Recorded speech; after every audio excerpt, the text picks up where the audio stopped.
Daripada Sayyidina Aisyah, Rasulullah sallallahu alaihi wasallam berkata, sesedap sebaik-baik lauk adalah cukur. Sebaik-baik lauk adalah cukur.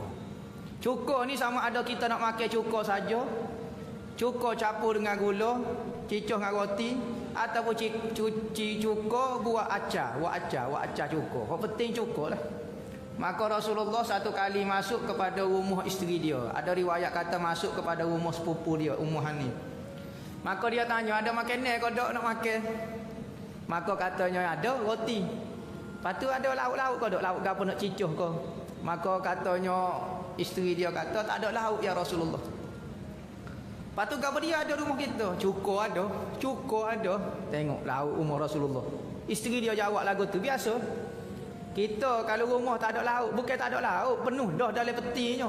Kurang sikit je. Nama ikan ada dah, telur ada dah, goni ada dah. Bimbel dah. Allah sudahlah, tak ada makanan, susah lah ni. Kita ingat susah, tak ada makanan, pergi rumah penuh makanan. Lagu mana maksud kenyang, tak tahulah pok kita ni. Rasulullah tak ada lauk, tak ada apa dia nak cicuh. Maka kata isteri dia, cukur ada ya Rasulullah. Rasulullah kata, wak marilah cukur pun cukur lah. Rasulullah isteri dia buat mari cukur, maka dia pun belai-belai makan. Dia kata nikmal idamu al-khal. Sesedap-sedap sebaik-baik lauk adalah cukur. Ada riwayat kata Rasulullah kata lagu tu muka tak ada lauk lain dah. Oh maka tak ada apa, cukur pun cukur lah. Nampak kalau piramli kicap pun kicap lah. Nampak itu piramli. Cukur pun cukur. Ada riwayat kata dak Rasulullah sebut lagu ni, Rasulullah puji satu benda, maka Rasulullah malayantiku anil hawa in huwa illa wahyun yuha. Tidak Rasulullah bercakap kata sesuatu kecuali dapat wahyu dah. Maka cukur ni ada keistimewaan dia. Macam-macam lah cukur, obat leluh lah apa dia lah ni orang buat kajian. Antara kelebihan cukur. Berarti antara makanan sunnah adalah cukur. Amal cukur boleh setudung sehari ke? Lama-lama jadi darah rendah pula. Habis darah tinggi, nya jadi darah rendah pula. Siapa dia darah tinggi, kau dia ataupun kolesterol dalam tubuh ataupun lelah, antara obat lelah cara dia ambil cukur, bubuh gula. Lepas tu garis sikit, kaca-kaca buat macam nak makan colek itu. Ya kalau cukur sangat, ya pedih sangat. Okey, bubuh gula sikit, bubuh garis sikit, kaca. Kita terah dulu. Suruh sedap dah. Suruh nyakut, okey.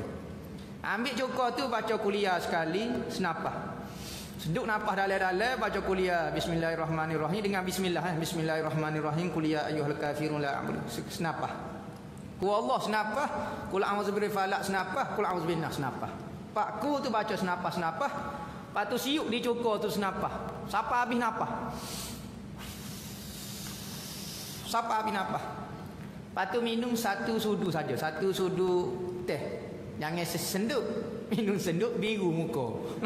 Bukan kata apa dia, tiba-tiba tak boleh nak nyawa. Sudu lah. Sudu saja. Amal bagi orang nyakit lelah. Siapa dia ada lelah ke, pakai goni hela tu apa dia teramal.